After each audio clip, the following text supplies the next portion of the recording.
Hello everyone, Andrew here. Today I'm gonna show you how to bypass the factory reset protection on any Android phone. Now, here's the exciting part. The method we'll be using is completely free, simple, and easy to follow. I'll be guiding you through each step so that you can easily do it yourself. By the end of this video, I guarantee that you'll be able to bypass the factory reset protection on any phone with a 100% success rate. So, let's jump right into it. Okay, so the next step is to use this website to remove the factory reset protection lock from your Android phone. To do this, you'll need to provide 3 important details: your phone's exact model, its IMEI number, and a valid email address where you can receive notifications.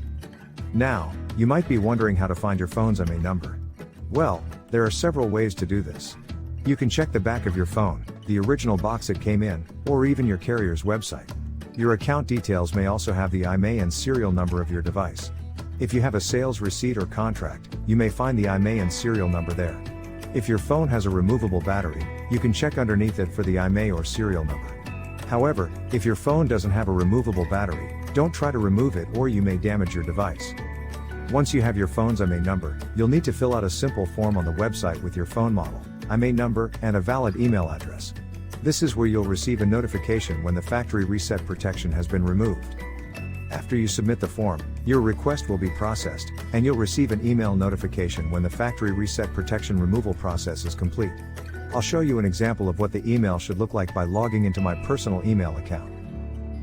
Here's the email I received, saying that the factory reset protection was removed. Let's open it up together. The message confirms that the factory reset protection has been removed. So all you need to do now is restart your phone, and after the restart, the factory reset protection will be bypassed, so you don't have to enter your account details. If you want, you can now add any other account to your phone.